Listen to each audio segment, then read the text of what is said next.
So, di nyo na kailangan pang pumunta sa SSS branch. Through online is pwede. Ngayon, kailangan nyo lang ng SSS account ninyo. Lagay nyo lang yung inyong user ID at saka password, then click sign in. Ayan, nakapag-login na tayo. So, dito, kailangan nyo lang mag-generate ng PRN. Ayan, nakapag-sign in na tayo. So, dito, makikita nyo na agad yung pay contributions. Dito, sa baba, makita nyo yung generating a PRN. Click nyo lang yan. So, dito, makikita nyo na agad yung membership type. So, click nyo lang yan. Ayan. So, lalabas na dyan yung voluntary o FW. So, piliin nyo lang yung voluntary member. Next is the applicable period from. Click natin yan. Ayan. So, mamimili kayo dito kung ilang months yung babayaran ninyo. So, sa akin, gusto ko 3 months. So, nasa inyo din guys kung halimbawa gusto nyo 1 month or 3 months yung babayaran ninyo. So, para makatipid din sa transaction fee, so 3 months yung ginagawa ko. Ayan. So, pag ganito, so naka 1 month lang yan. Kung kaya, ang gagawin ko is, dito sa applicable period 2, click natin yan.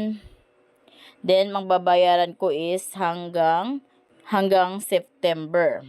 3 months yung babayaran ko, July hanggang September. So, ngayon, select premium or contribution na tayo. Click natin yan. Ayan. Then, dito, hanapin ko lang yung gusto kong monthly na contribution.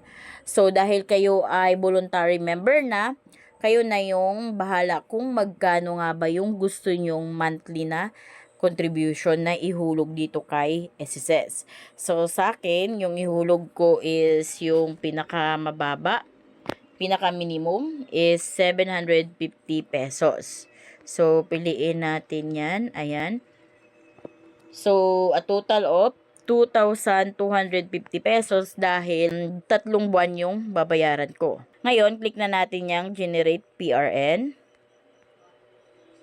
Ito, may payment reference number na tayo. So, pag magbayad tayo, kailangan ng PRN or payment reference number. Pag once na mahulugan nyo na or mabayaran nyo na yung payment reference number na ito, so kung kayo ay employed, giging voluntary member na kayo.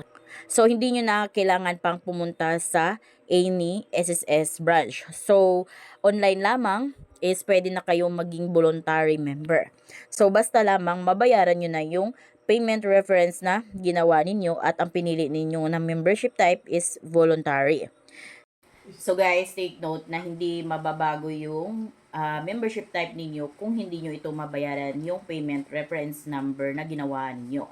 Kung kaya kailangan nyo itong mabayaran para ma-process ng SSS yung inyong pagpa-voluntary member. Ngayon, dahil may reference number na kayo, so pwede na kayong makapagbayad kahit saang payment center or kahit saang online mga e-wallet or kaya mga banks para makapagbayad kayo ng inyong SSS contributions.